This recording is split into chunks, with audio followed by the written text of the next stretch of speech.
think we're gonna go like that.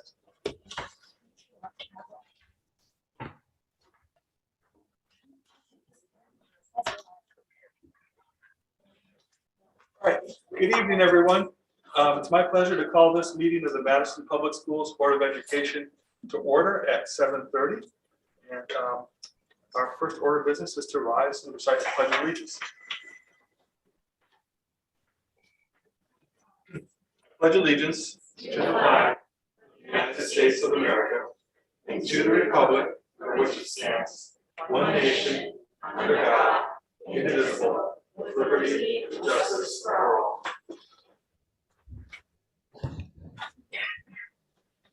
Okay, we have an all-star cast in the audience, which is great. So we just a quick overview of tonight's meeting. We're going to enter the executive session. We'll return. We'll have audience comments, and then I'm really excited for the presentation of academic results. And then we will carry on with normal board business. So at this point, I'd like a motion for the board, Dr. Cook and Heather Thompson, to enter into executive session to discuss the MEA contract. So moved. Thank you.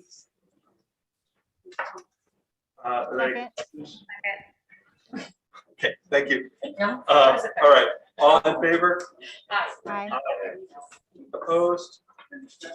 Abstentions, motion carries. And so what's going to happen is we will move to the other room. The Zoom link will stay on in this room, and then when we conclude, we'll return back. So we'll see you shortly. So board members will want to log out of the current Zoom link they're in and join the Zoom link that Zoe sent you earlier today at Smart Executive Session.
Hello, testing 1, 2.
Testing 1, 2. Let's see how that looks. Testing 1, 2. There. Okay.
I know, it's really hard.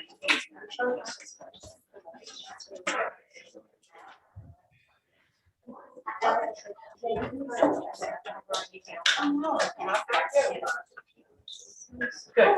Hold in there. Hang in there. Holding on.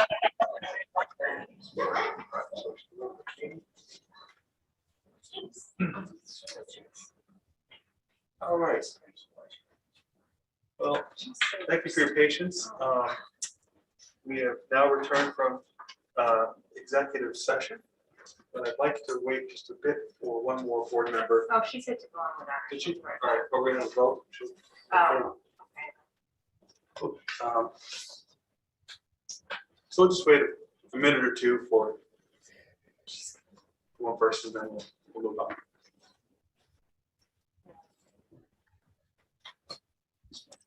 That's me. Yeah. We have everybody online, right? Okay. yeah, it's difficult to hear you. Oh, sorry. So we have everybody back from executive session, everybody who's zooming in, and then we're waiting for one member here before we take a motion and vote. And pull the ripcord pretty soon.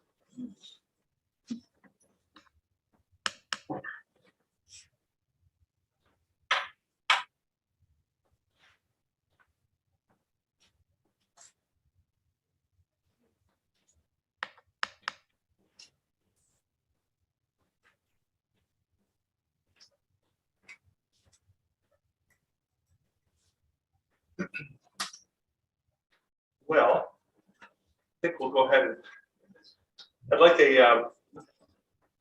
a motion. Oh, there we are. Thank you. I'm sorry. Yep. Wait, you gotta go, you gotta go. No, that's all right. I knew as soon as I started, it come running. Okay. All right. So we're out of executive session. So therefore, I would like a motion to approve the MEA contract effective July 1st, 2022 through June 30th, 2025. Thank you, Kathy. Second, Diane. Thank you, Diane.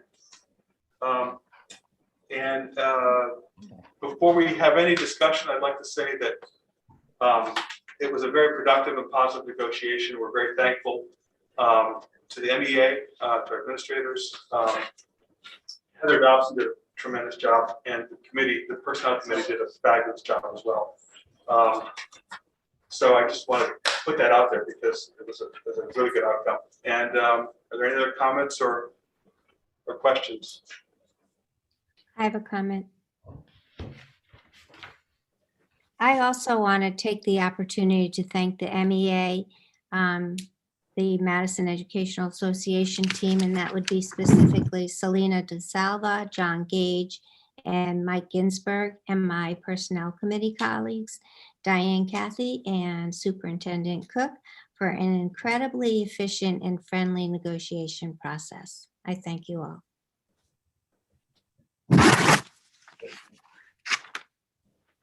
Caitlin, can I also comment that Yep. I just want to say great job by the entire team in terms of negotiations, policy committee, I'm sorry, personnel committee, the other one. The other P, personnel committee has a lot of work to do, and I think was greatly helped by the fact that they had a chair with a lot of experience and the ability to lead the team. So that is something to be very valued. Thank you, Violet. Thank you, Violet. Violet, I second that. Thank you, Violet. I third. Fourth. And I just want to thank my entire team because I think it takes teamwork. So thanks, everyone.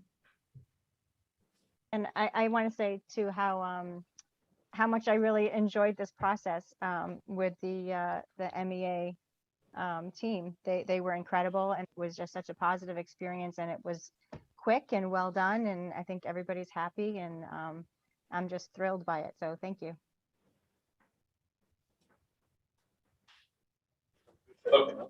Okay, so all in favor? Aye. Aye. Opposed? None, abstentions? No abstentions? Motion carries. Thank you very much, everyone. At this point, I'd like to invite public participation. Emily Rosenthal, our secretary, will give you the rules of the game, and we'll go from there. Thanks, Galen. The board welcomes public comment at our meetings. Comments are limited to 3 minutes in order to ensure that all interested parties have an opportunity to speak. We do ask that when you're speaking, you please state your name and address. I will give you notice when your time is approaching the end. Yellow for 30 seconds left, red for no seconds left. We're happy to hear from our community, but at a business meeting, it should be expected that we will not, the board nor the administration will respond. It's not a time for public discussion. If necessary, you will be contacted for follow-up. And if you are joining us tonight via Zoom, we just ask that you raise your hand and you'll be called upon. Do we have any members of the public here in person who'd like to speak?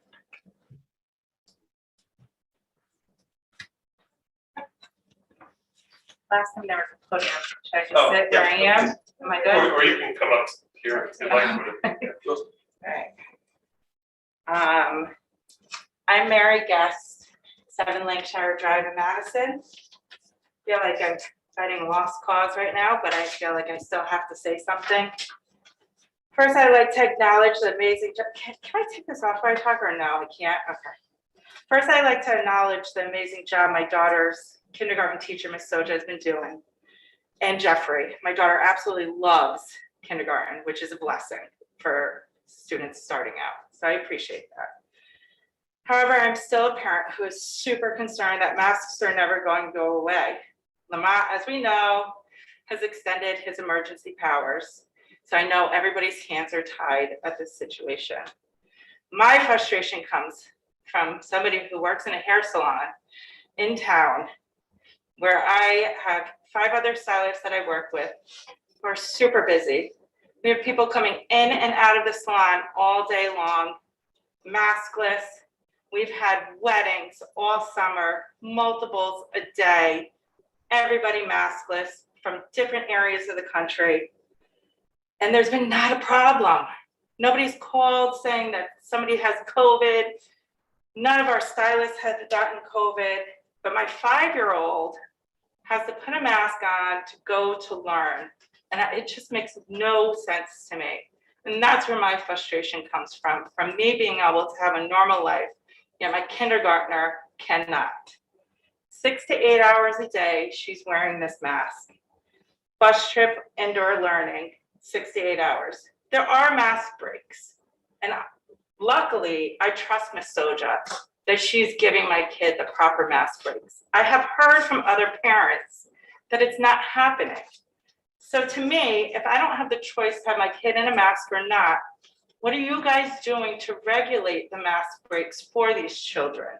Shouldn't there be within the reopening plan adequate time that they wear it for an amount of time and they get a break for an amount of time? Because there's no reason any kid should be going throughout the day without a mask break.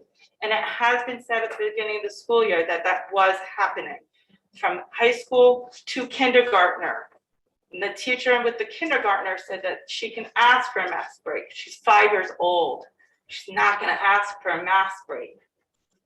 So I really truly feel as though having your hands tied with this situation, you have to do a little bit more to implement some sort of regulations within these kids being able to get breaks in writing times.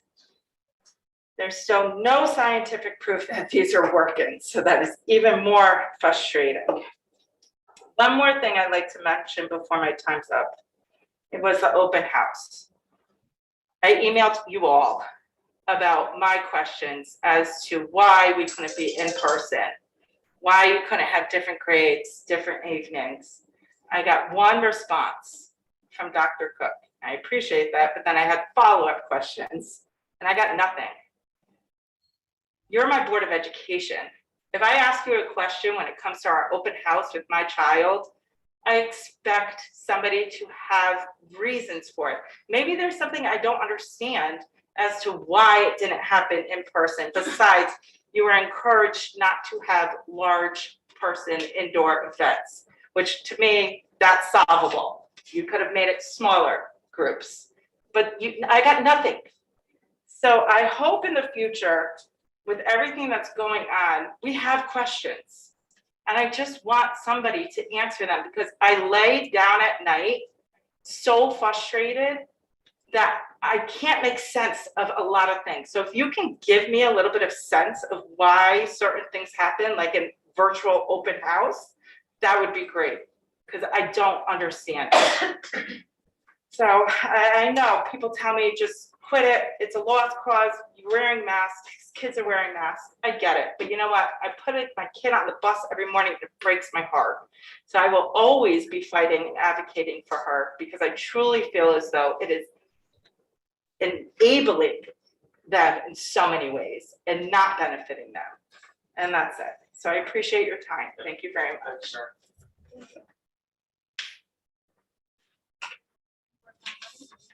Sure. Yeah.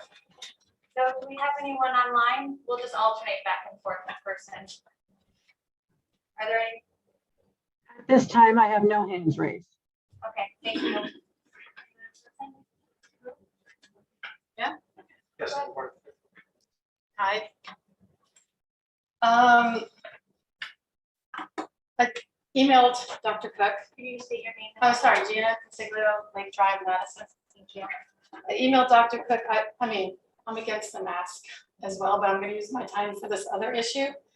The quarantining of unvaccinated kids and not vaccinated kids is, to me, going to cause a disaster. My child is a freshman and you're going to out her as unvaccinated. Little kids, maybe they can't figure out, oh, why is she gone for 10 days? Older kids are going to know. Her best friend's mom works for Pfizer. Her other best friend, I'm sorry, I had COVID, so I need to breathe or I'm going to pass out. I'm still recovering. A month, I'm good.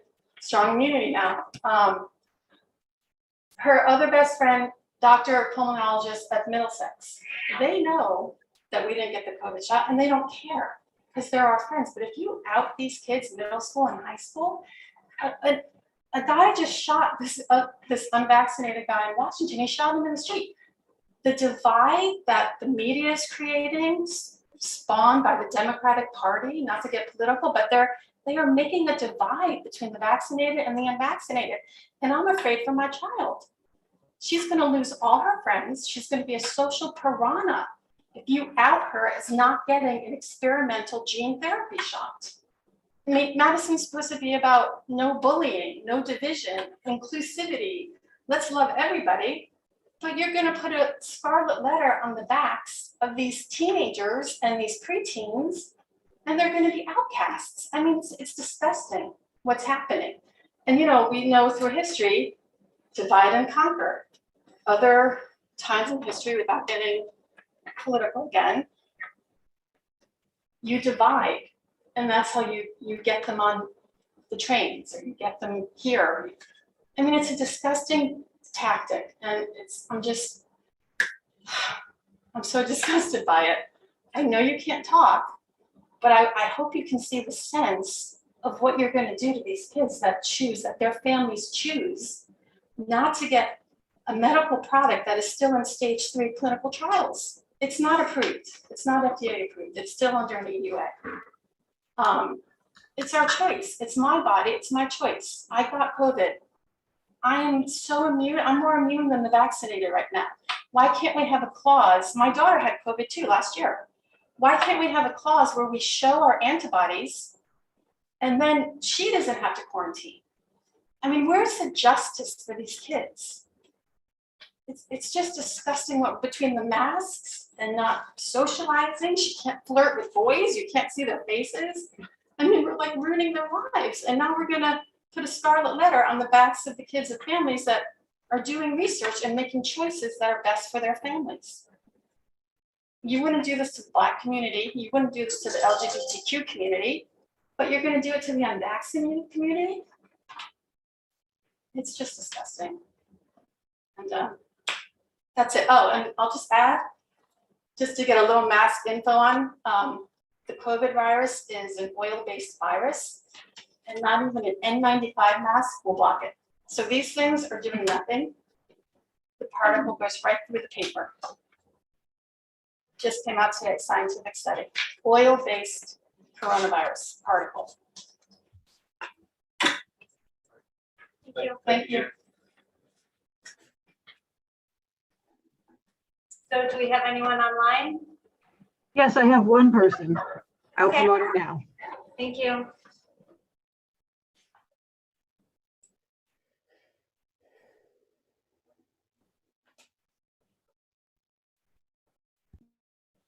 Ashley, you can go ahead and unmute. You're free to speak. Thank you.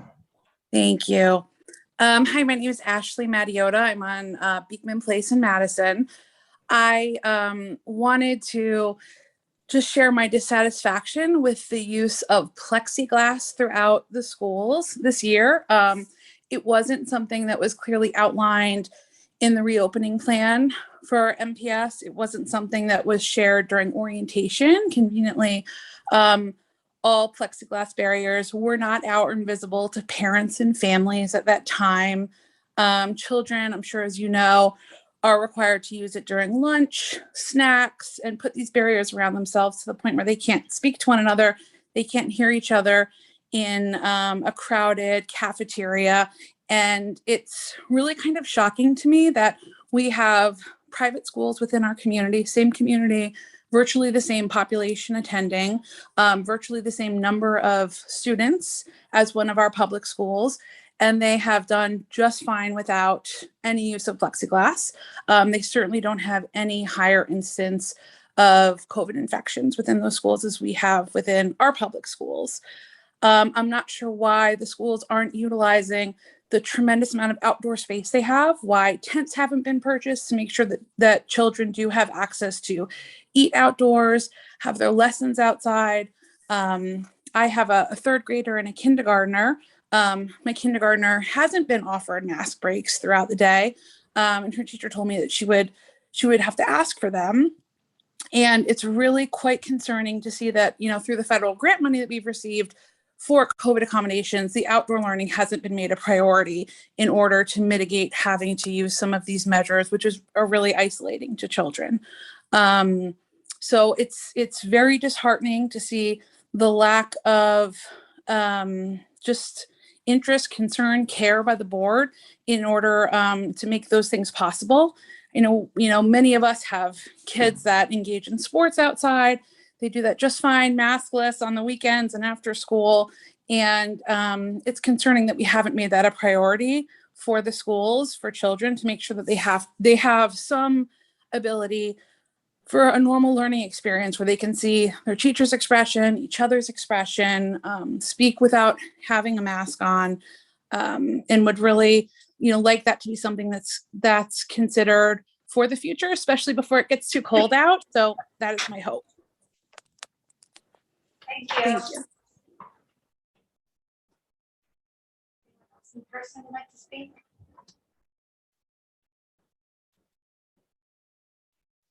So do we have anyone else online who would like to speak? At this time, we have no more hands. Thank you. Thank you. And then I'd like to remind everyone that after a presentation of the academic results, there'll be another chance for audience response, ideally directed towards the results, but nonetheless, it's there. And with that, I'd like to turn this over to Dr. Cook. Yes, thank you, Chairman Cowley, and Gail Donnelly-Hedge is going to put our presentation up. We are very excited that this is really our first opportunity to have a true workshop model for a Board of Ed meeting. We had talked for several months about having these as our second meeting of the month and kind of highlighting that in the fall here. Tonight's presentation and you'll hear from our administrators from K to 12, is really about as part of our holistic accountability efforts. So when we talk about that, we talk about student work, teacher goals of the administration and the schools, all aligning to our work at the Board of Education level. And so as part of our holistic accountability and being accountable to the board and the public, it's important for us to present our results on an annual basis. And we look for this presentation to come before the board every September. These are all results that we receive typically very late in the school year or over the summer or into the early part of the school year. We know the board is interested in comparison data, and that is here as well. I would imagine this will be a presentation we refine as we go through and go through future years. Really, truly like to thank our principals and our administration at the building level for embracing this work. They have involved staff members at the end of last school year, throughout the summer, and then into this school year. So this is the work of many that goes into this. I'll remind the board that we will be presenting our district development plan and our school development plan in October. I'd like to thank Gail Bellinghedge for leading this work from the assistant superintendent seat, and she's been working on both the district level plan as well as supporting principals in schools with their specific work. Also want to remind the board and the public that the numbers you will see tonight do represent students, and we don't take that lightly, but we also recognize this is one data point in a student's life. This is, in some cases, just one day that they've taken a test a couple hours, and we use in Madison many different levels, many different data points to make decisions on students, but this informs our work and it gives us a background and lets us know where things are going well and where things might need to be looked at more closely. And again, when we do that, we always look for typically 3 data points to triangulate the data. This presentation is, as I said, rather lengthy, but we'll go through it relatively quickly. It's meant to stand on its own, so it will be placed on our website. Of course, the video of tonight's meeting will be available as well, but we want to, if somebody's interested, they can take the presentation and flip through it. And then we would ask as much as possible that we save questions for the end. Our administrators are staying, we can call them back up, because in some cases, because we've limited their time, you will see questions that you might arise that it'll be answered as we go through the presentation, maybe from another school as we talk about our work. Tonight, we will go from the high school to our elementary schools. And other nights, we will start at the elementary level and go up to the high school. But since the high school has the most results to present, we're going to start with Daniel Hand High School. But Gail will kick us off with district level information. So thank you. Thank you, Dr. Cook. And I also want to thank the administrative team for all of their help and support in preparing for tonight. Their work with their school-based teams. And I'd also like to thank the administrative assistants at Central Office, Sheila and Shane, for all of their analyzing and all of their ability to work with Excel and very difficult and confusing workbooks. So thank you to everyone for their help in making tonight visual.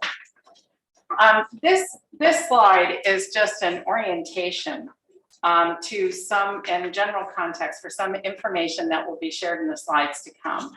And this is a summary of the in-person learning days that have been missed by groups of students for more than one trimester or 60 days of in-person learning.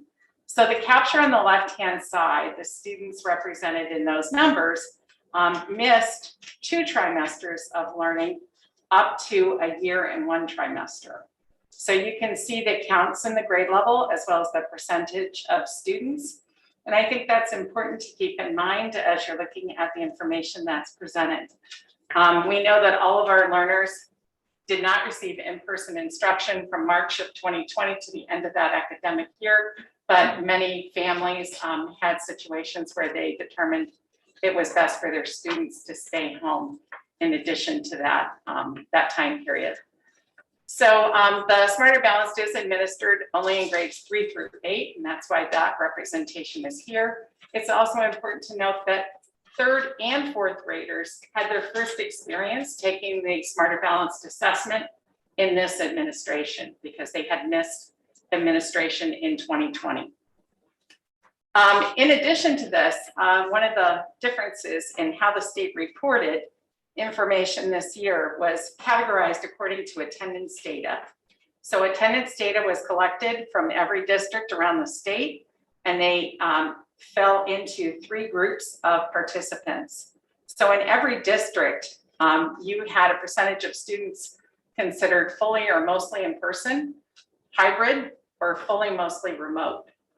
Those categories were reported unless they were repressed. And data that was suppressed in that reporting would be any category that had less than 20 participants. That's important to understand because when we look to compare across districts, we can only count the learners that we can see across districts.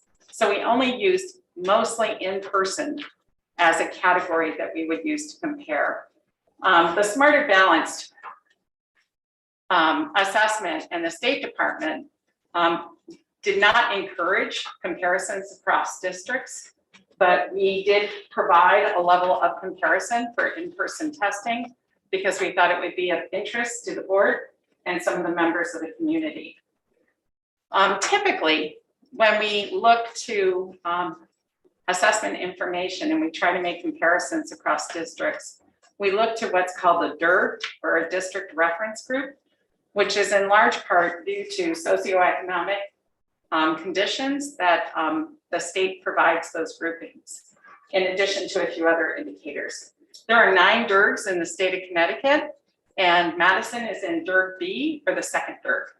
So that's important. You'll see that reference group a lot during our presentations. So I just wanted to give you a little bit of orientation to some of those terms and some of those categories. When we looked at students who did not participate in the test, we looked across the past years where the assessments were administered, the state assessments, and you could see 2018, 2019, and then also look to 2021. I think you'll see in all categories there were significant decreases in the amount of opt-outs or refusals, with the exception of the Next Generation Science Standard Test at Daniel Hand. The number of the 16 students who did not participate either refused or they were not in school, in-person learners for that period of time, so they did not participate. The Lost Links is another assessment that we administer from the State Department, and it is a language assessment that we give to our students who speak a second language. That administration is from spring of the prior year to establish literacy and oral language growth comparison. So they set a target from one administration to the next. So even though that test is administered in January, February, so we were able to get data from 2020 on our students, but there was no accountability index for that indicator during that time period. The other important part of this indicator is to note that we have 31 students who are the same learners from the last administration. So 5 students are different from the last administration. The percentage of the target achieved, there's individual growth targets set for each student. And those growth targets are examined to see who made the target, who did not, and the percentage of the group as a whole to make that target and who achieved their targets. The 36 students is a district accountability number, but if you extrapolated out that 36 students to individual schools, they would be very identifiable. So we don't have smaller increments of that report because it's the number of students is so small.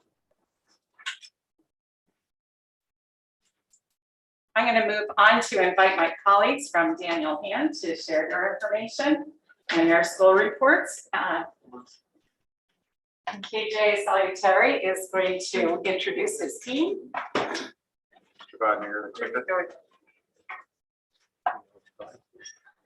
Don't put that in.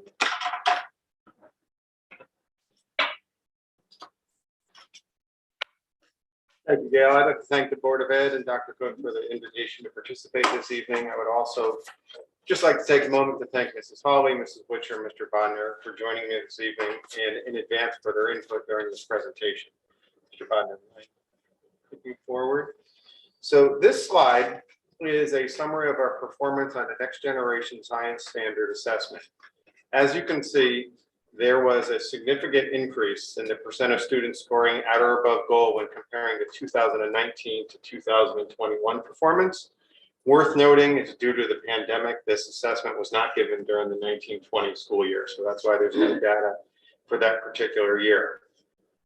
At the high school last year, we did focused prep work with our juniors that included using the interim block assessment, or IBA for short, for practice. The IBA provided our students with NGSS experience with sample questions, also showed our students how to navigate the online testing platform that included learning how to use links to embedded resources and how to access some of the tools like the electronic calculator as well as the electronic highlighter. We also communicated with our students the importance of this assessment as well as the expectation that they all not only participate, but they actually try their best. To support, no, you're good, Mr. Bonner, thanks. To support the expectation that we do take this assessment seriously, we revised the untimed approach that is permitted to complete this assessment, and instead we required students to take the assessment in 2 one-hour blocks with a short break in between. Students were not allowed to leave until both 1-hour sessions were complete. This approach reduced the likelihood of students just clicking through responses and finishing the assessment in just a few minutes. Finally, and in my opinion, a very important point, we also closed in-person school to students in grades 9, 10, and 12 on that day. So juniors were in a testing-only setting during the assessment, so they knew we supported how important this was for them to take it seriously. We found this approach to be very effective for this assessment and for the school day SAT that will be discussed in a moment. Mr. Bodnar, please and thank you. So this next slide details a comparison of our 2020 and 21 AP scores. As you can see, the performance is very consistent with only a slight decrease from last year to this year. And at this time, it's my pleasure to introduce our school counseling department program coordinator, Jennifer Hawley, who will talk about AP performance in a little more detail. This is a snapshot of our AP exam participation and score detail. It indicates the number of students tested each year, the number of exams taken, as well as the number of students with a 3 or higher on an AP exam.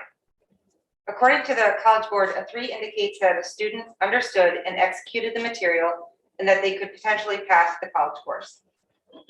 After reviewing the data, it was clear that in 2021, our participation and number of exams taken is high, even with declining enrollment. Our goals moving forward are to increase student participation in both AP classes as well as AP exams taken. We would also consider exploring other AP offerings at Daniel Hand. We as a counseling staff will continue to encourage students to explore AP classes during our course selection process, and administration and I have also started to discuss ways to communicate this information about AP classes starting as early as freshman orientation.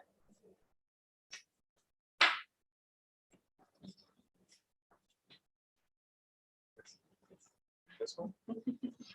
All right, so I talked about the slide already, so I was highly efficient. But we flipped them, and this just shows a summary of our performance over the past 2 years. And you can see very consistent, in comparison with only a slight drop from the 2020 to 2021 performance. Sorry, Mrs. Holly. I had to write my notes. This next slide shows how our students performed during the spring on the SAT day. This shows our English language arts scores, and it's worth noting that we scored 8th best in the state of Connecticut and 2nd of 21 districts in Durg B, as well as ahead of 3 Durg A districts. The SAT score range for the English language arts section, as well as the math section, is 800 points. So again, you can see here that our students scored on average of 575.2. This slide breaks down in more detail our student performance over the last 6-year period. Obviously in 2020, though, there was no test. It shows again that our ELA scores have remained consistently above our district reference group and the state. And you can see that this past year, we scored 20 points above DIRG B and 66 points above the state. This slide highlights our performance in comparison to the state on the mathematics section of the SAT. Again, you can see our students performed at an extremely high level. Once again, they were 8th in the state, 2nd again in our DIRG, and ahead of 4 DIRG A districts. And this last slide, similar to the ELA slide, shows our performance from, again, 2016 through 2021. And you can see, like our ELA scores, our mathematics scores in the SAT have remained high, and they've been, again, consistently well above the state and the DIRG. And it's worth noting that this past year, we were 29 points above the DIRG average and 85 points above the state, which were both our largest margins during this time span. Thanks. So when we got the SAT scores, one of the things that we did is we worked in collaboration with the counseling department to really look at each of the strands that are offered. So in math, there are 4 strands that are tested. In ELA, there are 5 strands that are tested. And so what we did is we identified which 2 areas should we target and should we look at for potential growth.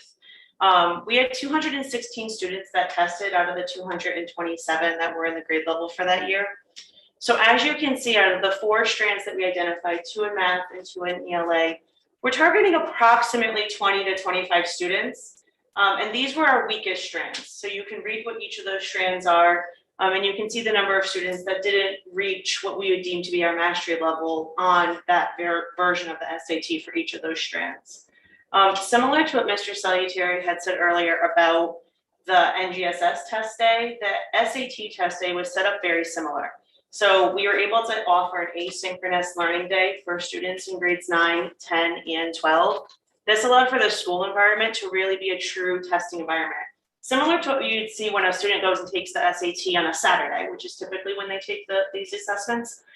We were able to create that exact same testing environment, but during the school day. So we feel like that really had a good beneficial impact to our students and to their scores being so good this year. So with that, I'm now going to turn the presentation back over to Gail. Thank you, Mel. Thank you, team.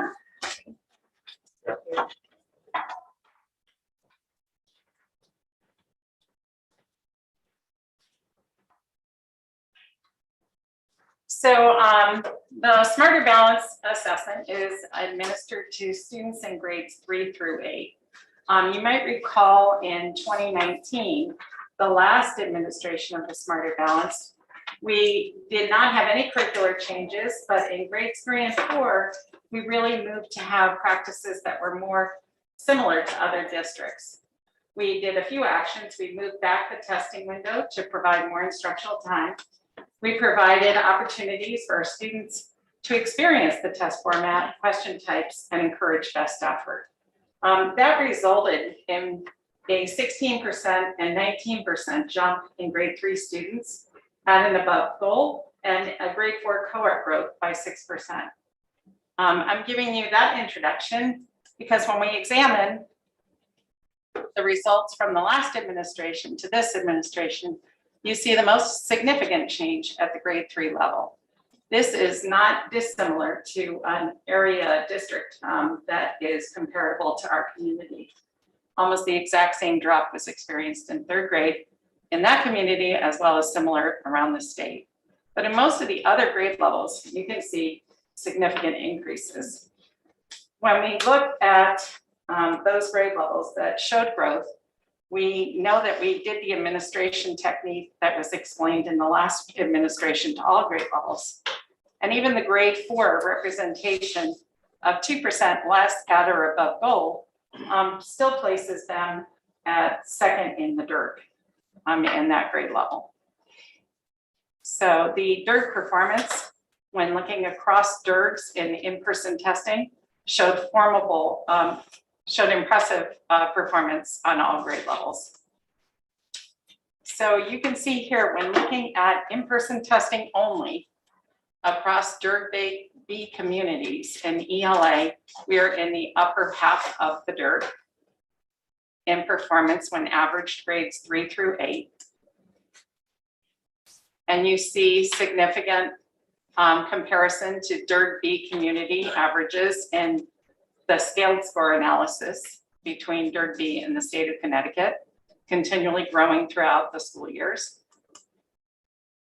And you see in math, we place second in the DIRG when looking at in-person administration only and in-person learners in the math assessment. And again, you see by the blue bars that Madison's average scaled score is a strong comparison to DIRG B and much higher than the state. This slide really helps us to look at cohort growth as well as percentile at and above goal across a grade level. I think what's difficult to compare in prior years is the difference in administration, the difference in messaging, and the difference in participation. Going back to that first slide where we had many students in grade 8 not participating in the Smarter Balance Assessment, and now we've secured a high rate of participation. So if you look to try to compare cohorts, you can see that in 18-19 in grade 3, where the administration was similar, but we did not have COVID conditions, we had 82% at and above goal. Looking at that same group of learners, 2 years later, they are at 75% at and above goal in the ELA. And in mathematics, you can look to see 84% at and above goal with grade 3 to 61% at and above goal in grade 5. Those trends, again, are similar to what the state has experienced across the grade level and across cohorts. It's difficult, again, to look at growth from 2014 to 2018 in most grade levels, except for the comparison from 2018 to 2021. I'm going to introduce Mr. Frank Henderson to talk about Paulson. No, jeez, yeah, come on. Okay. Oh, sorry. I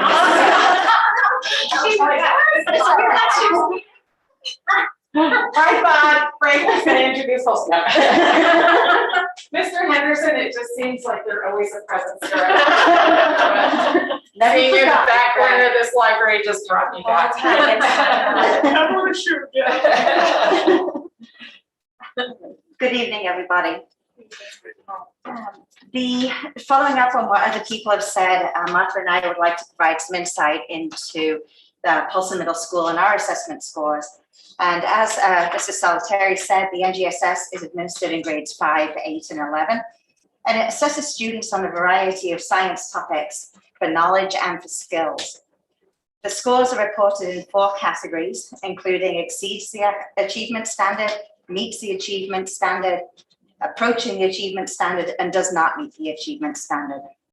The graph that you're looking at shows the percent of students achieving goal both in 2019 and 2021. As you can see, there's a 20% increase of the number of students at or above goal. This is a tremendous increase, as we saw an increase in the number of students taking the test, the attitude demonstrated by the students, and the increase in time that teachers provided for students to become familiar with the format of the test. The following slide takes a deeper look into English language arts for grades 6, 7, and 8, which also saw an increase in performance. This vertical scale score that is reported is both, again, for comparing 2019 and 2021. The blue line represents the average vertical scale score in 2019, and the black line represents 2021. As you can see, the scores are very similar in each grade level in 2019, and the scores increased or stayed the same at all 3 grade levels in 2021. For example, in grade 6, there was an average increase of 4 points, and in grade 8, there was an average increase of 47 points of the scale score. As we take a closer look at the English language arts scores, the graph and the data chart both show that the number of students at or above goal continues to hold steady or increase. As more students meet or exceed the goal, it is evident that fewer students are also below the goal. Right now, our focus will be in reading, spending more time with informational text and literary text, and in writing on the organization and purpose, evidence and elaboration, and conventions through whole class and small group instruction. We'll be doing this through professional development, continuing in the areas of morphology and fluency, the coaching cycles, as the coaches are influential part of our curriculum, and working with all of the teachers, and individual goal setting and reflection, which are a key part in language arts. The area of math, we also saw an increase in performance. The scale scores again for 2019 and 2021. Again, the blue line is the vertical scale in 2019, and the black is 2021. As you can see, the scores increased or stayed the same in all 3 grade levels. And for example, in grade 6, there was an increase, again, an average of 4 points, and in grade 8, an average increase of 59 points on the scale score, which was huge. We're focusing our areas as we analyze this data on communicating reasoning. And we have opportunities for students to communicate their thinking orally, in writing, and using diagrams. We promote the use of math vocabulary, and we require students to use evidence to support their thinking and to explain why a procedure works rather than just solving the problem. As we dive deeper into the math scores, again, you can see the graph and the data chart show that the number of students at or above goal continues to increase in all 3 grade levels. More students met goal. Again, fewer students were in the red category of below goal. For example, on the flip side here, we saw in grade 8, the percent of students below goal dropped from 30% to 10%. We're working on this through coaching cycles in grade 6, supporting students in our high needs groups through our PLC meetings that occur on a regular basis, and through collaboration with content area teachers and special educators. In addition to overall scores, SBAC also looks at individual growth that each student makes year to year, and they have an expectation that every student, regardless of their skill level, will have increases. So if you look at our ELA numbers, they have fluctuated in the past 4 testing windows, but we made major gains this year. Grade 8 doubled in the number of students to show growth. In math, grade 8 is also up from last year. We have the most opportunity for growth there. Grade 7 has the highest number of growth targets hit this year, and grade 6 has the largest individual growth this year. In this slide, we see the percentage of target achieved in the high needs category, and this is for our special ed, English language learners, and the free and reduced lunch students. Obviously, the numbers have been down in ELA over the past years. Let me also say that the state looks at it as a whole school. They don't look by cohort, and that's why we have grade 6 and 7 average. So this year, though, we are at near 60% of students in both grade levels, in both content areas, meeting the target. This is a critical area to maintain and improve, as we need 2 consecutive years of meeting the target in order to be taken off the focus school status. The key here will be similar to what some things Catherine said, consistency and collaboration. So consistency in our instruction, including the small group work for high need students, and collaboration among regular ed teachers, special ed teachers, and our coaches. So the results, what do they indicate in ELA? I'd like to actually point out the listening category here. And you might say, well, Martha, the above is the lowest. Why are you pointing this out? Because look at the below. Look how tiny those percentages are. If we can flip the approaching into that above, then we will make huge gains, and we will have, believe it or not, we will have good listeners as our middle schoolers, really looking at 90 to 95%. So that's exciting. Now, when you look at the reading and the writing, research, inquiry, notice that those are pretty well balanced, and maybe that's because reading and writing are so inextricably linked. Our focus, I think, will be as Catherine said, hitting the nonfiction informational text. And that's going to support not only the reading scores, but also the research inquiry scores as well. And we're going to do this by increasing the length really that our teachers already have, especially between social studies and LA, but also getting science in there as well, because we recognize that we all teach readers, right? So that's going to be a big key for us in ELA. Now in math, the results in math, I would say of these 4 categories of mathematical proficiency, our highest scores are in concepts and procedures. There, the percent above goal is near over 50. Our greatest opportunity for growth is in communicating reasoning, as that's the highest number that are approaching or below. Now, to address this claim, remember that reasoning is more than finding the right answer. It's communicating that thinking, and that is the speaking and writing, etc. So the days of rote memorization and tricks are gone. Students are really going to learn the why behind it, theory behind it. And as with LA, we will attack this with consistency and collaboration, consistency in some of our new programs like Illustrative Math, and again, collaboration among the coaches, PLCs, and special ed teachers. And now I would like to introduce Mr. Frank Henderson. Thank you. I thought that was Julie. It's lonely. It's lonely up here, you know, in person, please. It's just like Julie.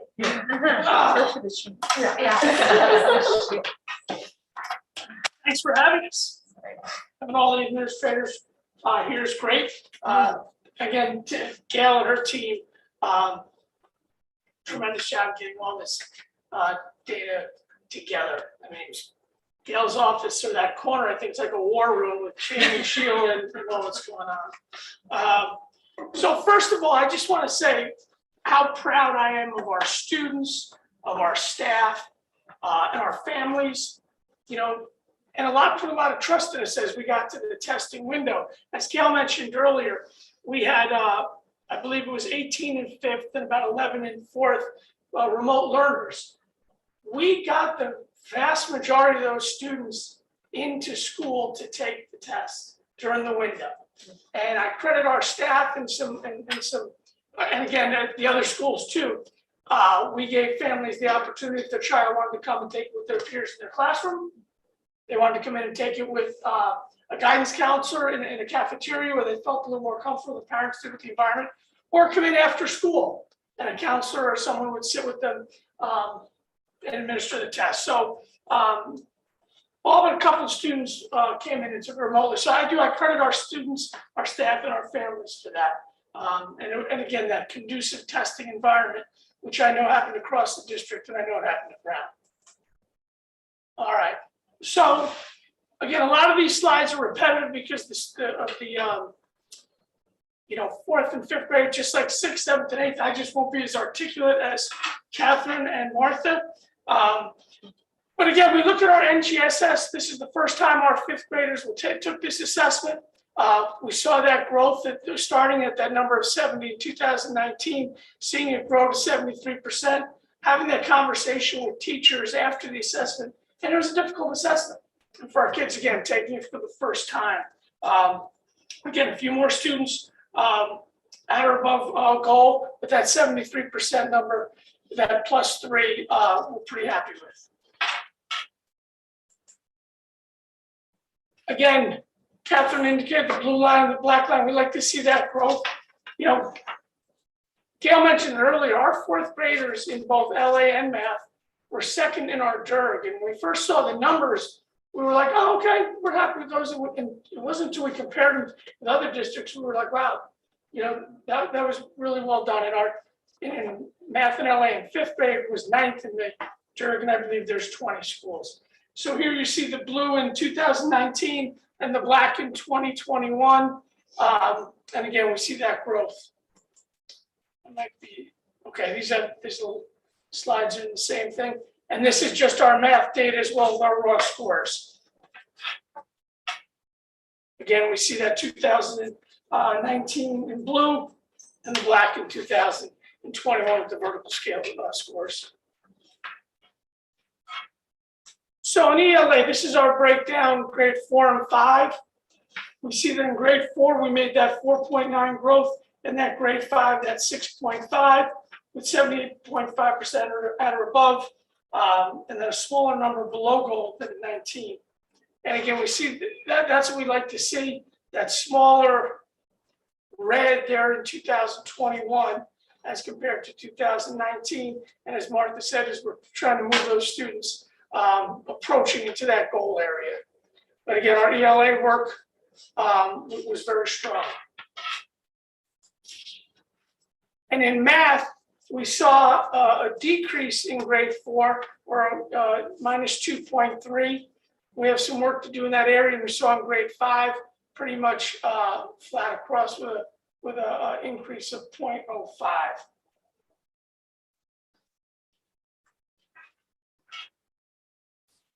And board members have seen this, and I think this disclaimer is important, because if you look at those grade 4 scores, when they talk about the target, there's nothing to compare that to, because they did not take it in 3rd grade. So that is it's a predicted score or a predicted target. So we look at our grade 4 ELA scores at 41% and 24.5, but we know that those are different targets. And certainly our 44.3 in grade 5 and 40.9 in math, rather grade 5 LA, and 40.9 in math, we are accurate. So it says that the target scores were set based on the predicted spring 2020 scale scores. So.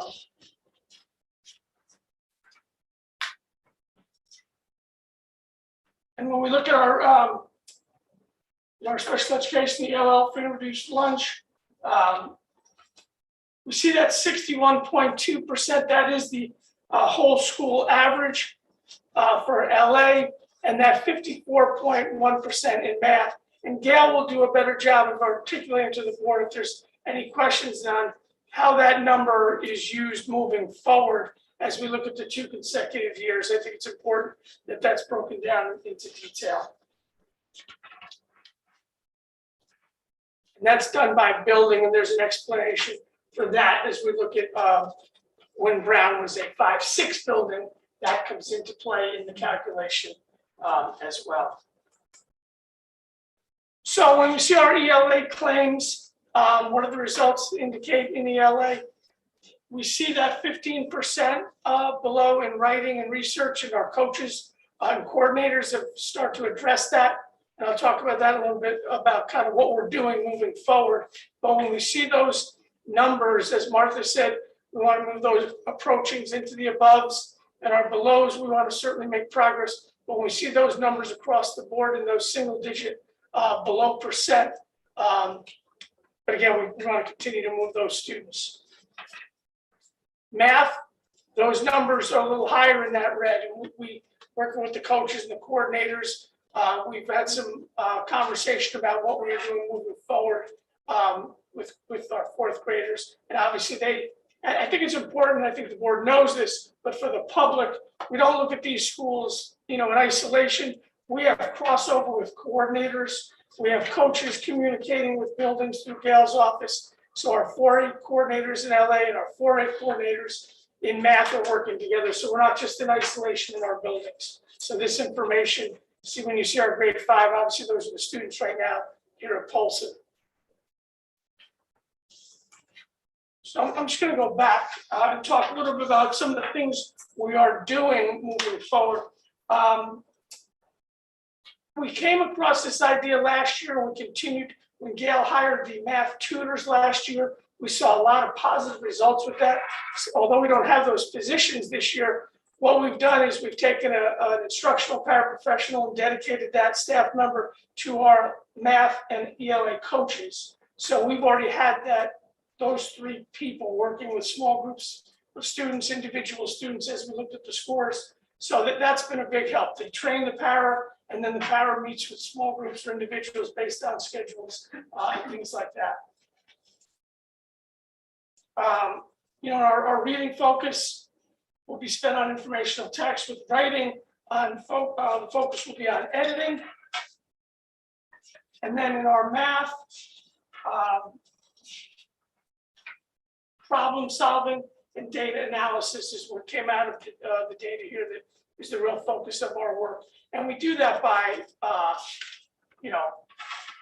the revisions from the summer curriculum work, how that's implemented, how that's shared with teachers who have actually worked on it in the summer, the review of sample problems, ongoing progress monitoring with tier 1 groups, the coaching of 4 or 5 teachers with our coaches, with our ELA coaches and our math coaches, our PLC meetings, and just that constant monitoring of students and talking with teachers at meetings. We have a very organized meeting schedule where we rotate coordinators in with grade level meetings with coordinators and coaches. So always, taking this data, breaking it down, and doing all that while at the same time, kind of celebrating what happened. We also, as we transition all these new students to schools, our work is to gain their trust and make them feel comfortable in the learning environment, and then we can kind of go to work on this kind of work.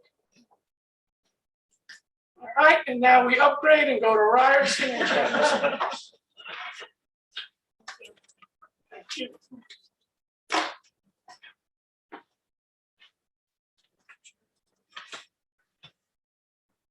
Thank you.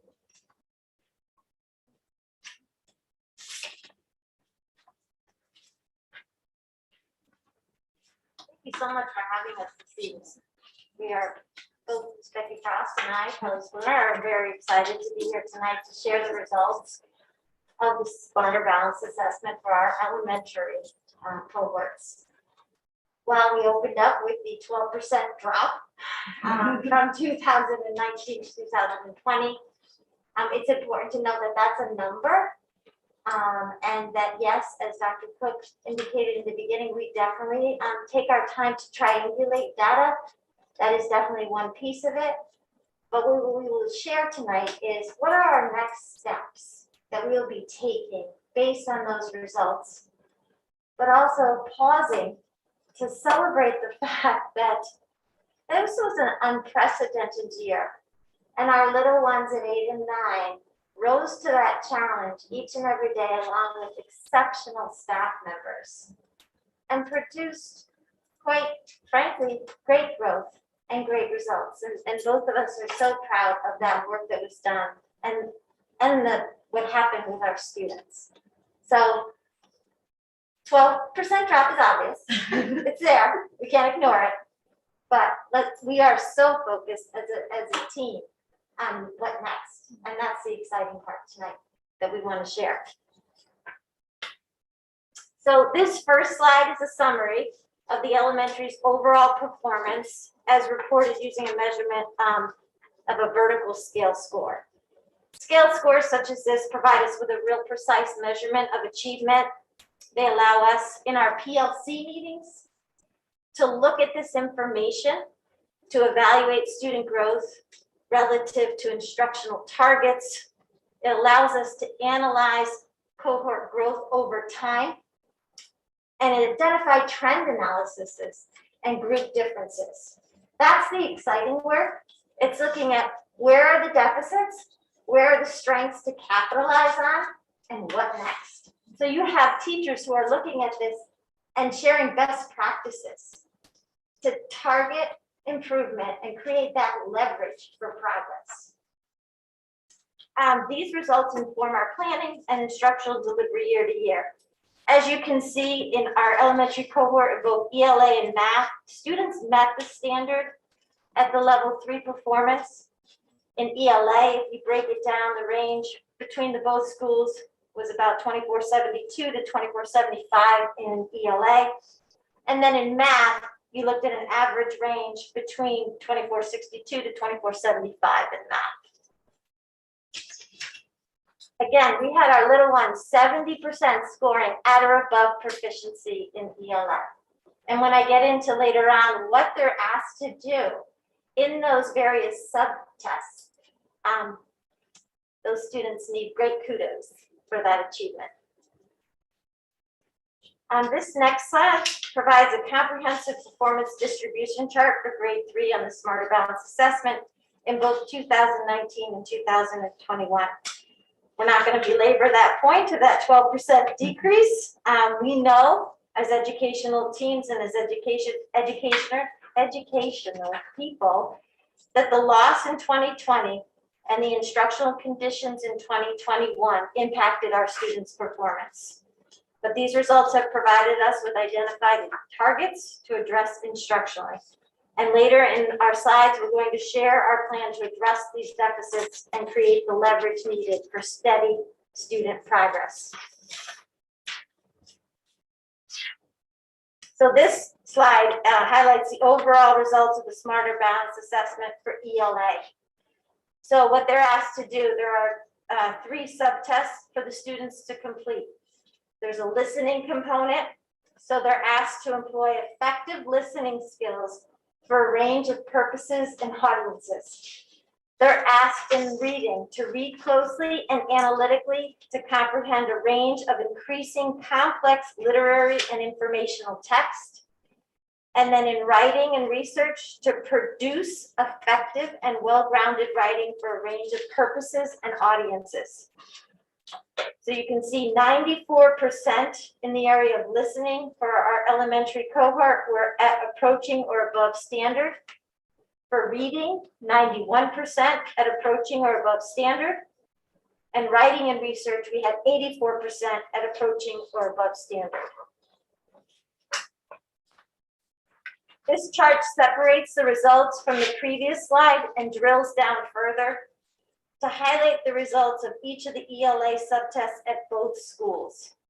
Both schools shared similarities in strong performances in reading and listening, and both showed similarities with areas in need on the subtest of writing and research. So in writing and research, again, there are many areas that we are targeting in ELA K3, but when we look at this piece of information as a K3 group in both schools, we will be focusing with the help of our coaches on the writing and research, looking at ways that students can produce effective and well-grounded writing for a range of purposes and audiences. And how are we going to do this? Most importantly, our curriculum review cycle for 21-22 is up. We also, in our classrooms daily, have one-to-one conferring with students. Individual student goal setting takes place K-3, and opportunities throughout for reflection.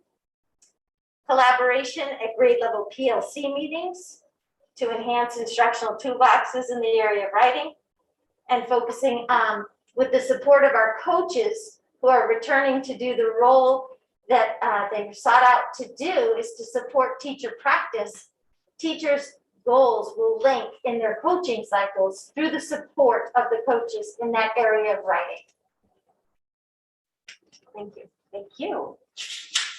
All right, we're going to turn now to 3rd grade math results, and I'm excited to celebrate with you tonight that 68% of our 3rd graders scored at or above proficient. So more than 2/3 of our student population, which we were very pleased to see.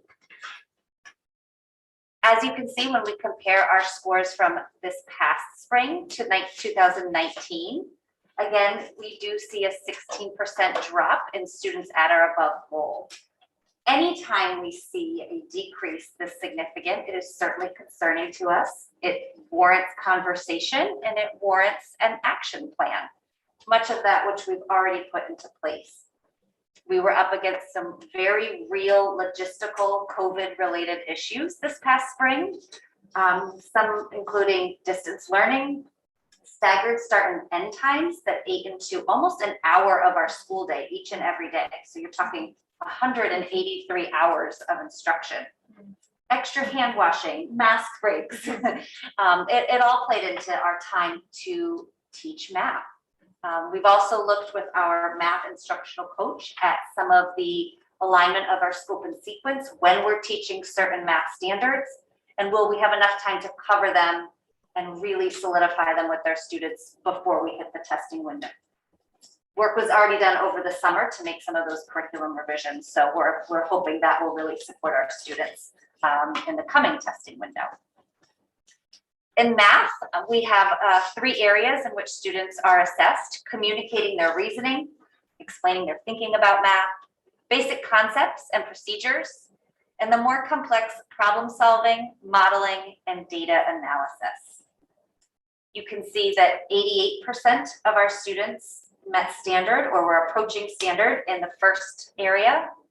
83% of our students were approaching or above in concepts and procedures, and 91% of our students were approaching or above in problem solving.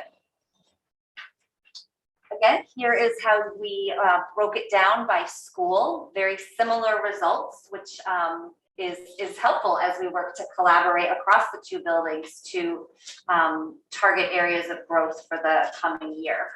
We have picked as a focus for for 3rd grade, the area of problem solving, modeling, and data analysis. This is one of the more complex areas of the assessments. It's asking students to solve a range of complex problems in pure and applied mathematics, being able to analyze complex real-world scenarios, construct and use mathematical models to interpret and solve problems. So our math instructional coach, as well as our grade 3 team leaders, are already well underway in planning and preparation for both whole group and small group instruction in this area. We'll also make sure that we are progress monitoring students who are not yet at the goal, giving them in-class support where needed, collaborating again, as many of the schools mentioned, and really a teacher focus on professional practice linked to problem solving and supported through the coaching cycles with math as well. That concludes our report at the 3rd grade level. Thank you. Thank you. Thank you. Thank you.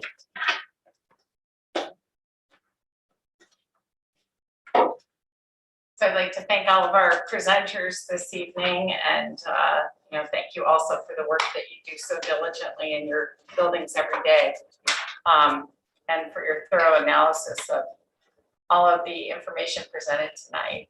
At this time, I'd like to welcome any questions or comments from board members, and I'm going to take off the screen share so we can see faces.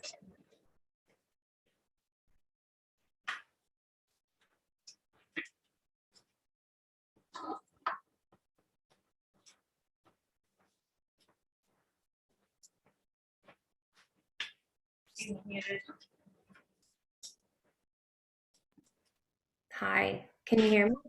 Yes. Hi, I just, it's Christine Maizano. Just want to say how impressed I am with the passion and the enthusiasm from the administration. It is so wonderful to see. And that is a heartfelt thank you to all of you.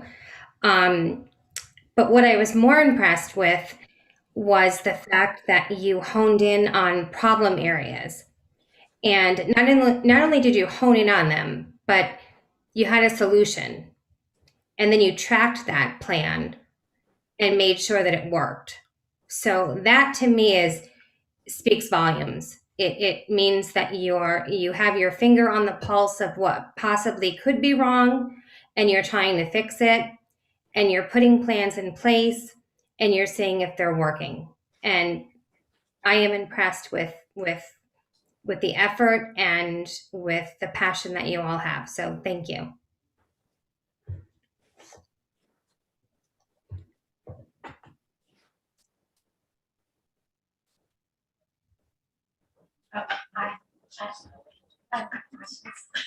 And then a little comment.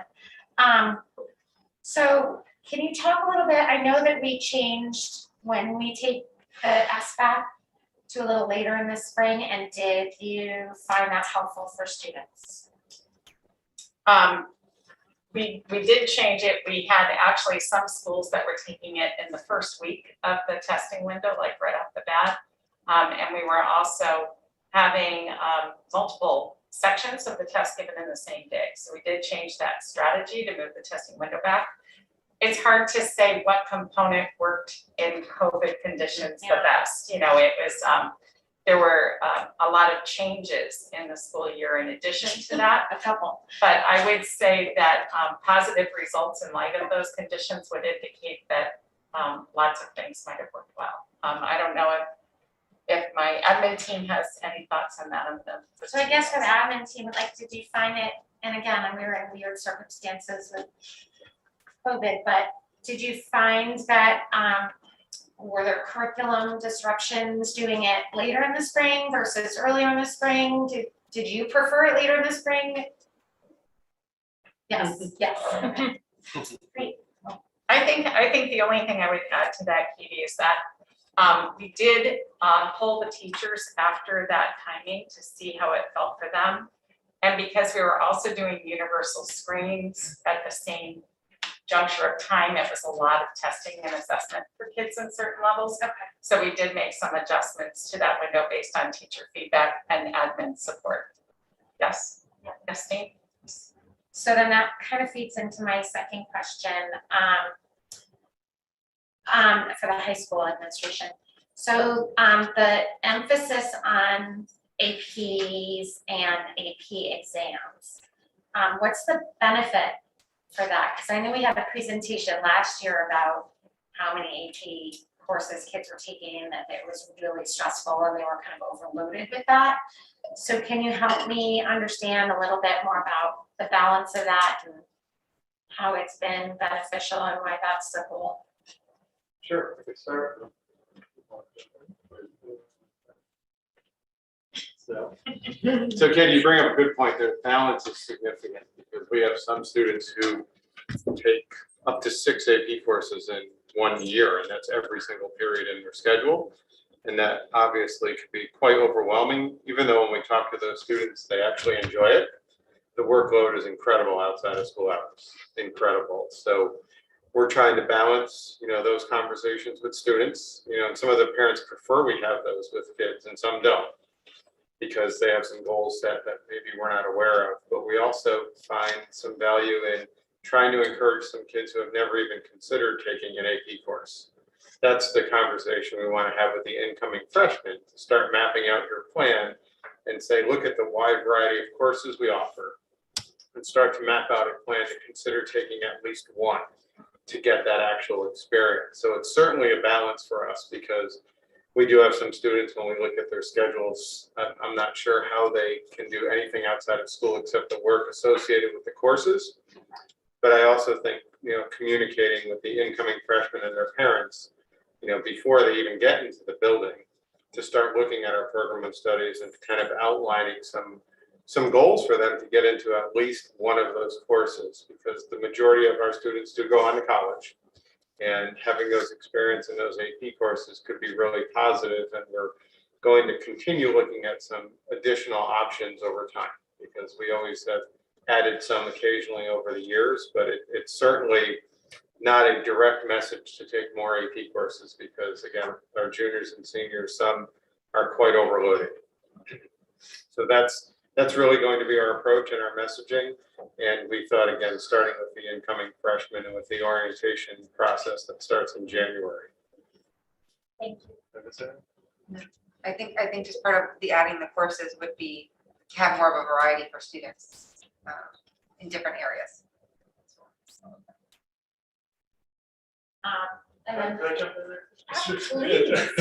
And I apologize, this might be a little bit of a spoiler alert for budget time, because I know everybody's getting excited about that. Okay. But as we look at the percentage of students who take a class at hand AP, I believe we could look at almost doubling that percentage during the course of their time at hand high school. We believe 89% of our students are able to take an AP course with some supports, and so that's where we would look at the conversation with the board, what type of supports and what does that look like. And so I think it means a couple different things. We have students that take the class for AP in trimester 1 and 2, and then they don't have any access to that material through a teacher from March to the test in May. And so we want to give them some supports in that level, but then also a student, as Mr. Salvatore said, that might be on that cusp, and they work with school counseling. They say, why don't you try this? Now, there's many courses beyond AP that are college level at hand, that do have college experience. But when we look at an AP course that is true college level curriculum that they're accessing in college level exam at the end. So It's really exciting. We know we have students that go off with credit for colleges in AP.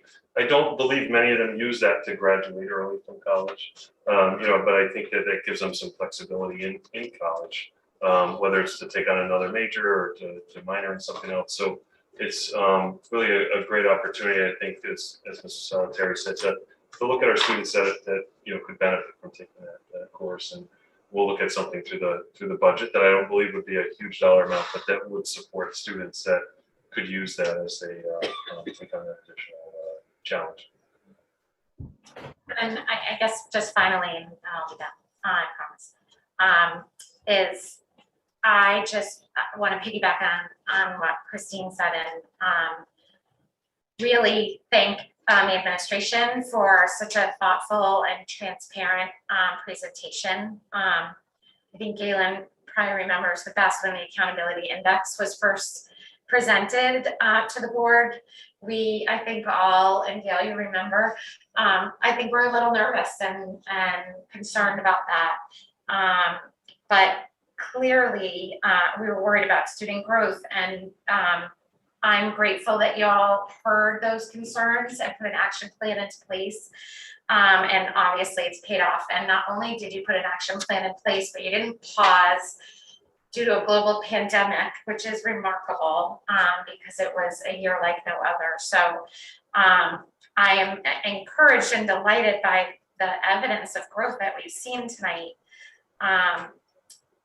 But at the same time, and I think we've talked about it a lot, I hope that we keep in mind the balance of student engagement and the excitement of learning, and don't swing the pendulum too much in the other direction to focus too heavily on testing and testing scores, because I know that's one of the joys of our district as well. I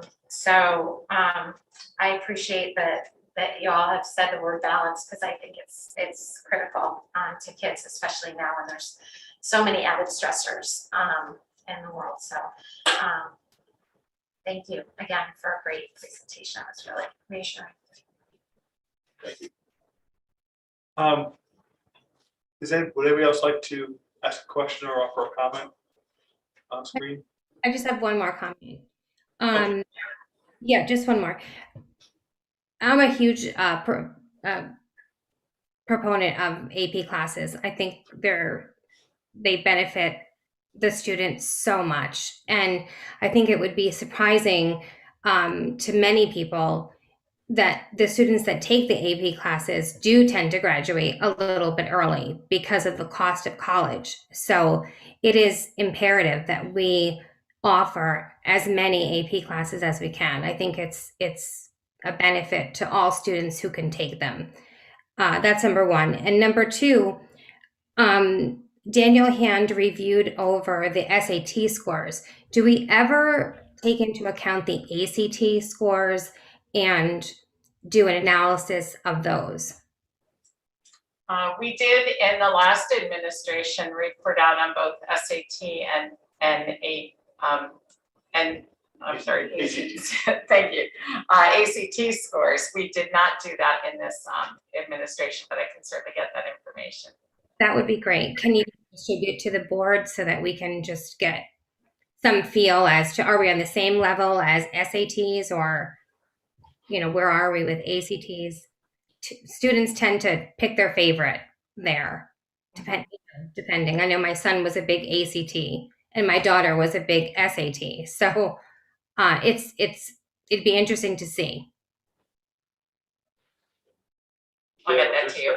Yeah, just to add in on that point, which is a very valid point, we did report out on the 2 school day assessments this year, and the ACT is not a school day assessment. So that's just worth noting. Were you able to hear that okay? I heard a little bit. Okay. So the clarification that TJ made was that reported out on the school day assessments. The ACT is not a school day assessment. It's an outside of school assessment in this administration, but we can get that information still. Thank you. Thanks. Thank you. I know Violet, did you have your hand up, Violet, earlier? No. I have a quick question. Okay, go ahead, Diane. I just have a quick question regarding the elementary school grade 3 SBAC and math. So looking at the data, when you look at Jeffrey and Ryerson with the communicating and reasoning below 14% and 11%, and then concepts and procedures below 17% and 16%. And then the problem solving and modeling and data analysis, the below was 8% and 11%. So looking at the percentages, it looks like they actually did the best with the problem solving and modeling and data analysis. So I guess I'm wondering why you've chosen to do the third grade focus on that particular set instead of doing the communicating and reasoning and concepts and procedures. And I'm not trying to say that you're not focusing on those, but that was what you said you were doing the third grade focus on. And so I'm just wondering why. Yes, Becky, come on up. So I believe it was Dr. Cook. Come up, yeah, just so I can hear you. Okay. Great, thank you. I believe it was Dr. Cook that mentioned at the beginning that we really, as we are looking at our students' performance, this is one snapshot on one day where our third graders took this test. But we have other data that we use to set goals for our students as well. So we have the interim assessment blocks, we have our universal screens, our easy CBM, our curricular assessments.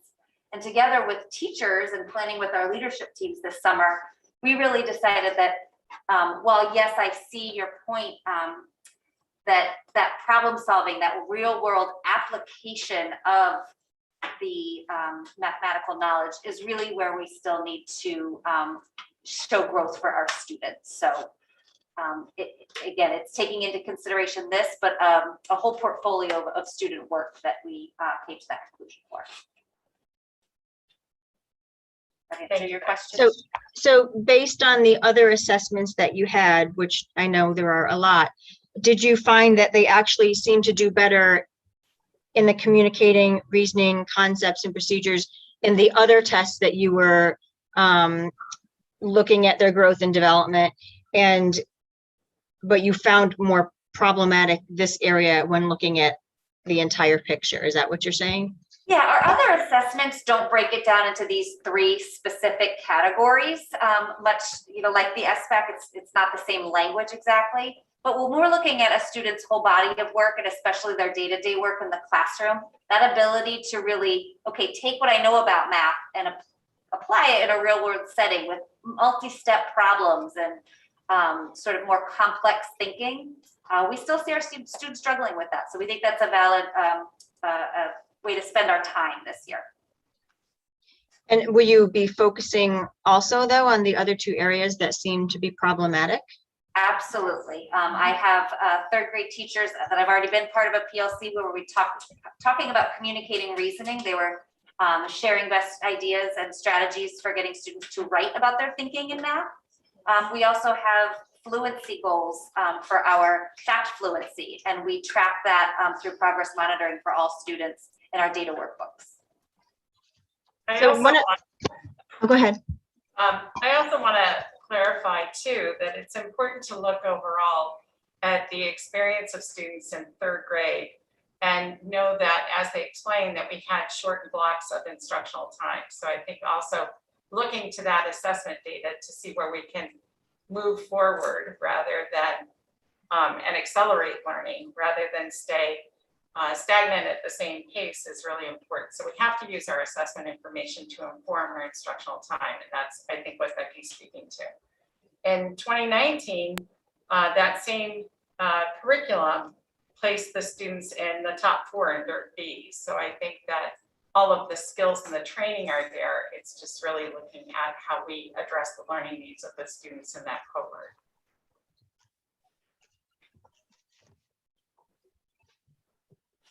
Does that help, Diane?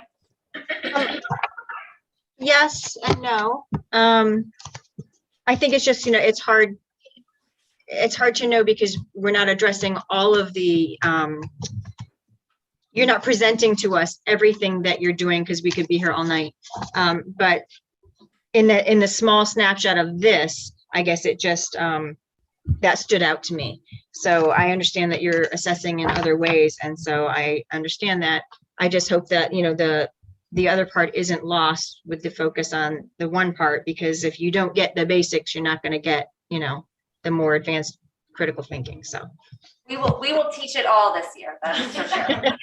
and then the other thing that I did notice was, when we were looking at data previously and looking at what happened during COVID, it seems that math, really suffered the most with regard to virtual learning. And so thankfully, everyone is in person or mostly in person this year, because I think that the losses, because of the virtual learning, like it's just very difficult, I think, to do math without being there and seeing it and getting your hands on it and all of that. So hopefully this year will be a much different look.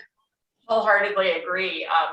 And we talked a lot about that in the budget process last year as we were looking towards studies from Katrina on what content areas suffered the most. And it pointed to math, certainly played out across the state of Connecticut in the data that they shared as well. So I'm very grateful that we took some steps to address that before we saw it in these results. So I thank the board for their support in that regard too. Could I just ask a follow-up question, Gail? So, or to the administrators, when you're thinking about math in particular, is this becoming a little bit more of a multi-year approach to get students back up to where they would be, maybe based on what the effect was with Katrina? I mean, is it, we go year to year to year to figure out, okay, we were here last year, and here's where we want to be to get from point A to point B. But is this now a multi-year process, and maybe some of the administrators looking, I've got that student in 3 years, and I bet they're not going to be where they should be. And we need to think about this on a longer game scale. Yeah, I have to say, the math coaches have been really instrumental in the coordinators in that work. We meet vertically on a regular basis, and we talk about that. We talk about skills and fluency, fact fluency as well. They did some work this summer on that, trying to think of how we could be more explicit in teaching those skills.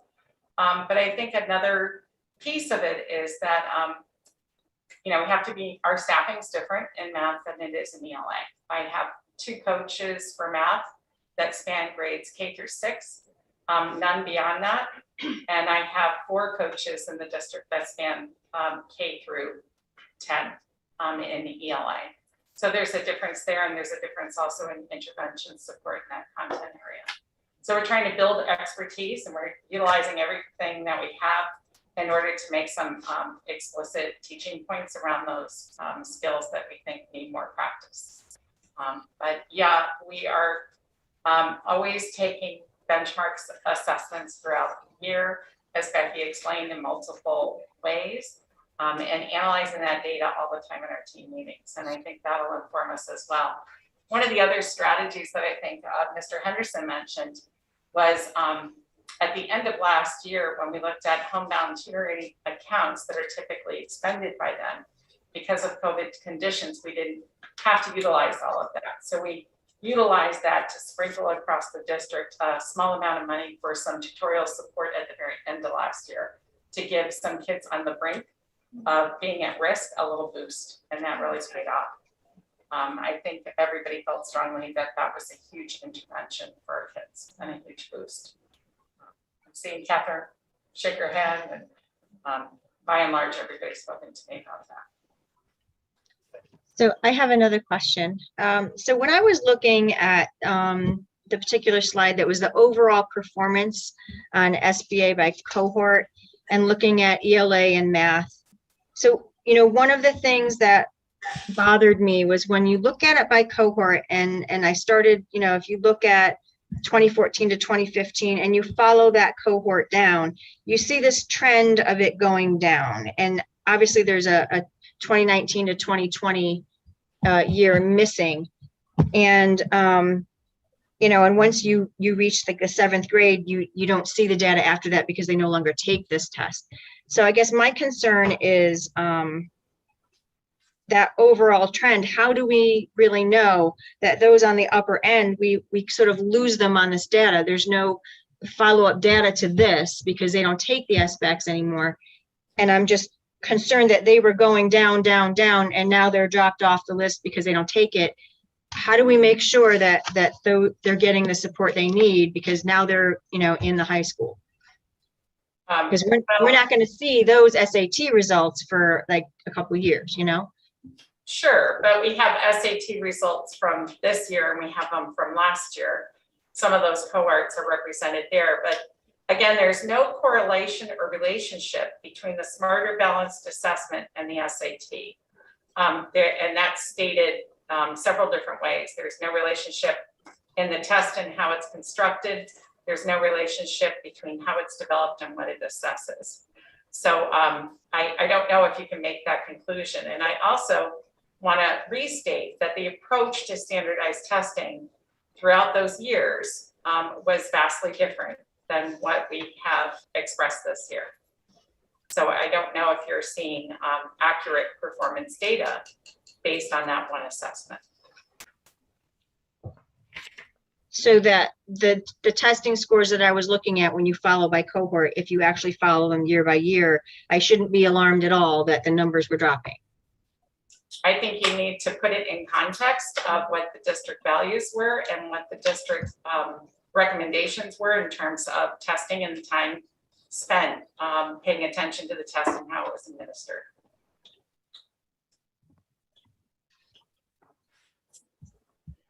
Right. I mean, we were able to achieve remarkable gains, same kids, same teachers, just more of an emphasis on the test, which shows you, I think, that if you shift the emphasis, those results will show up. So I think it speaks well of our kids and our teachers. And I don't think the SBACs are correlated with the SAT. I think the creativity too of creating a testing environment and encouraging kids to be able to show what they've learned throughout the year and use it as not a penalty, but a way to kind of highlight what they've learned. I appreciated that. Well, it was a long way. I'm just wondering if I can get some clarification on, I want to say it was on the Jeffrey presentation with regards to the instructional math coaches and then the paras, and I'm a big supporter of paras, doing some of the work. Did I misunderstand that, or are we without some instructional math coaches from last year to this year? And just some clarification on that. Yeah, we have not staffed math coaches in the district the same way that we have staffed ELA coaches. So there are 2 math coaches that serve K through 6 in the district. And then we utilize what other availability we have of paras in the classroom. And the coaches work with the paras to try to continue some instructional tier 1 interventions along with teachers. So teachers also provide tier 1 intervention to students who flag, as do our paraprofessionals, as do our coaches, looking at any curricular changes that are needed. So it's kind of a work that is ongoing, but we use every available person in order to provide any intervention that's needed. Would it be worth having the discussion to employ more instructional math coaches to the district, since to Diane's point, clearly there's, and I know that there's plans in place, but there clearly is an issue with math, and learning math virtually is very difficult. And I will echo Diane's thoughts on that. So is that something that this board should be looking at? It was a proposal that was brought to the board a couple of years ago in the budget presentation. So that was a presentation and a suggestion made a couple of years ago. And it was removed during the budget process. Well, I appreciate that, but I would implore maybe representing that and seeing if that would benefit our children. And clearly, it's working. I think the more help, the better. And if there's areas that need improvement, and instructional math coaches can help, then maybe this board needs to listen a little bit more maybe and act potentially if there's the money there for it. Good point. Thank you. Well, all right. Well, thank you. I'd like to thank our administrators. Oh, we have. Can the public ask a question along these lines? Absolutely. Yep. So Please do. the kids you're planning on quarantining, what instruction will they get, especially in math, where in high school it's much harder? If my child loses 10 days of in-person instruction, and then if she's contact traced twice, that's 20 days. 3 times, that's 30 days. And she's taking AP courses. What will you provide to us? Because I'm sure you're not going to change your policy. So our quarantine policy and practice within the district is that if a student is quarantined by us, in your example, that student's able to access the educational program through Google Meets, so the teacher would open I don't up want their to class. single her out like that, so I need something else. I don't want her peers staring at her on the screen. Okay. That's cruel. So there'd be no other option other than to access Google Can you Classroom. provide a tutor? We do not. We are the only district that I am aware of in the local area that is actually allowing students to still connect remotely. But don't you see how that's going to be awkward? And so everyone else is in class, but that one person is on the screen. We have been doing that. We did that last year, and it's not ideal. I mean, it's far from ideal, but it has worked as best it can. I think we're doing a lot of not ideal things, but they are our teachers are making the best of it.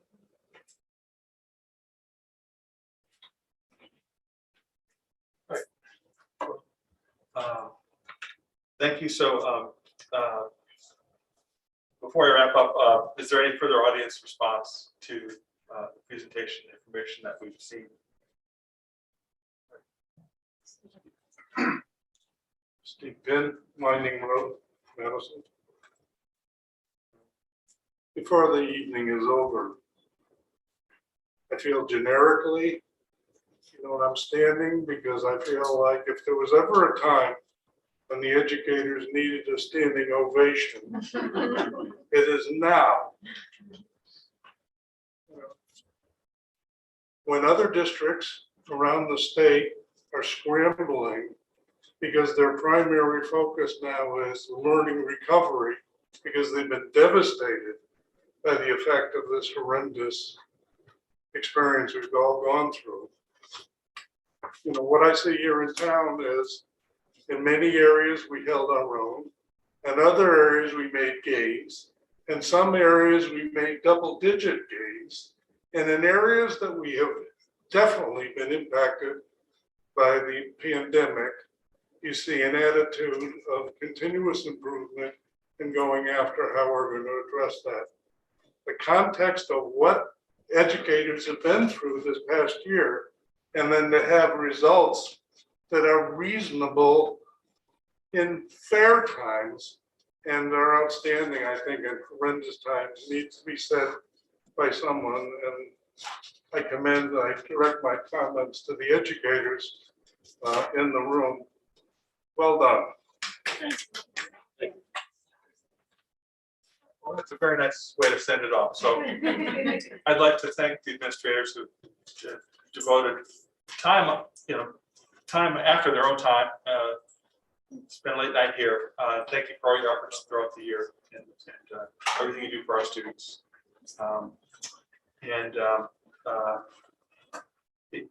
You wouldn't be remiss if you wanted to leave because we're just taking care of business at this stage.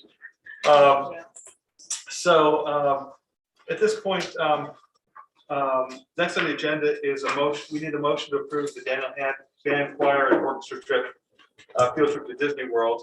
So moved. Thank you, Katie. Second, Diane. I'd like to it's in your packet. This was written up by Mr. Salutary. We anticipate approximately 250 students. who would travel to Orlando. There'd be 20 to 25 chaperones, I believe. This would be from March 17th to the 22nd. So anybody has any questions or comments, or like open up? I have a question.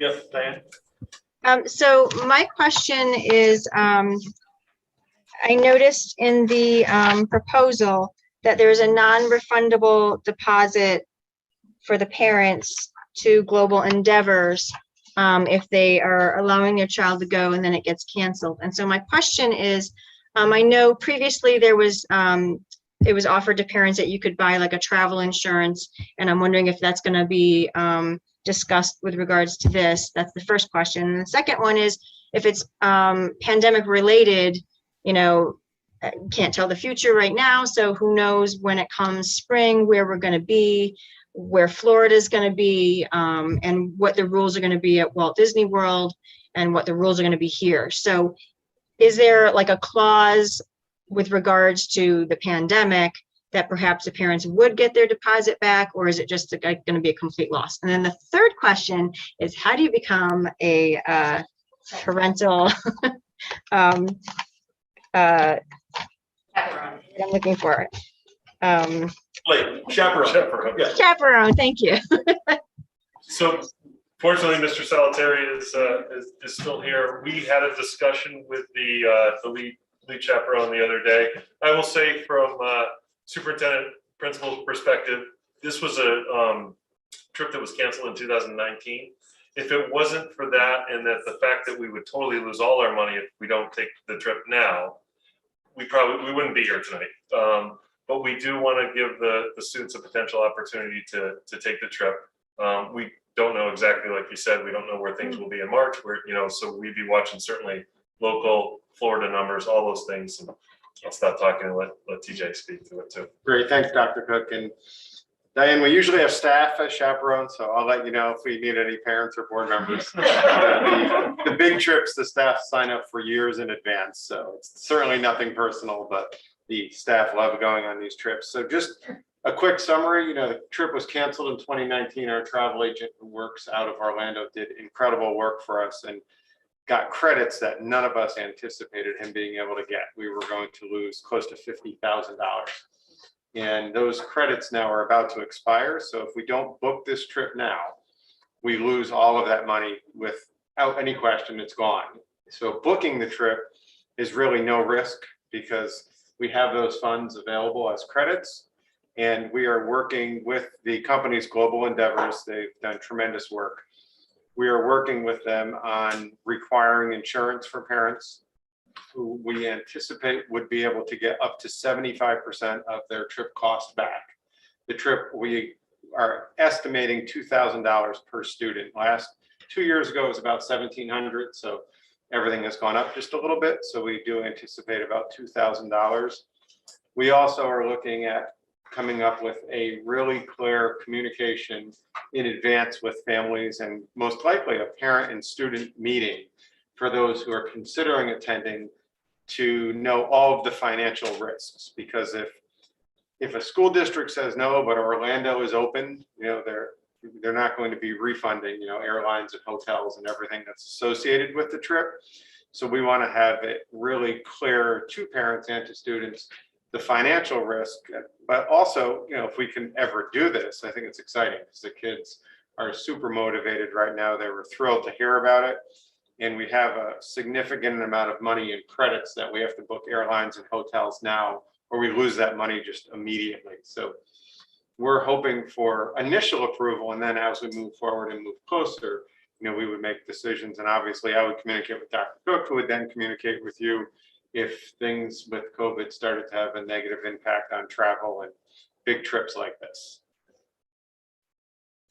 I think it's a wonderful opportunity for the music department. These kids, I mean, the band would be playing down Main Street. That's amazing. And, you know, they're just the performances themselves, and the learning opportunity is really an amazing thing. So I hope that they get to go. Thank you very much. It is a great trip, and all the groups will get to perform. And you know, last time we were there, the band played at Disney in front of 70,000 people on a parade, which was really exciting. Well, all in favor? Aye. Opposed? All right, no Grinches. Motion carries 9-0. All right, thank you. Thank you. Thank you for your help. Thank you, Mr. Bonner. Thank you all. All right, next up, I'd like to formally welcome Christine Mazzano on the board, and who she brings a wealth of experience. And at this point, I'd like a motion to approve updated Board of Ed committee assignments. The motion would be for Christine to replace Happy on finance and facilities. And then the second part of the motion is for Dr. Greg DeSantis to, what's the word?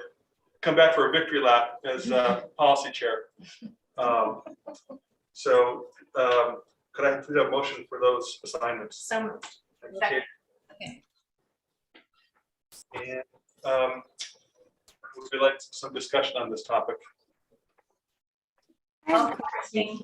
Welcome back, Greg. Just while you were out, Greg. Right? How long are you going to be the chairperson of the policy? Pardon? How long will you be chairperson of the policy? It'll be a one night only show. That's right. Buy your tickets now. It's like that's right. It's a collective. Interesting. That was not meant to be a joke, but I just didn't realize that we really only have one more meeting. Yeah. I'm happy to have you. Glad to be there with you at the end, Violet. Well, so I'd like to say that Greg's expertise and his ability to parse complicated things and his conscientiousness has been, it's a proven commodity. So thank you, Greg. Any further discussion? All right, let's put this to a vote. All in favor? Aye. Aye. Okay, opposed? Motion carries. All right, you're welcome to submit future agenda items.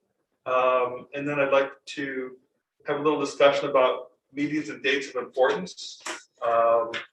We have tomorrow morning at Polson. There's a referendum presentation at 9 a.m. part of the PTO. So everybody's welcome for that. And then tomorrow afternoon from 5 to 7, there's a book fair, I think, in Jeffrey, which is always a lot of fun. People are welcome to attend that. Other meetings and dates of importance are in your packet. Galen, can you ask Wendy to send us the dates of the PTO forums Yes. and things? Yeah, Just to have. absolutely. So I'll make sure that they're distributed to everyone so you can Thank you. join in. And hope I didn't miss anything, but if I did, it's in your packet. All right, and finally, may I have a motion to adjourn? So moved. Katie? Second. Second, thank you, Diane. All in favor? Aye. Aye. This motion is hereby adjourned at Thanks. 9:15. Thank you, everybody. Thank you very much. Thanks.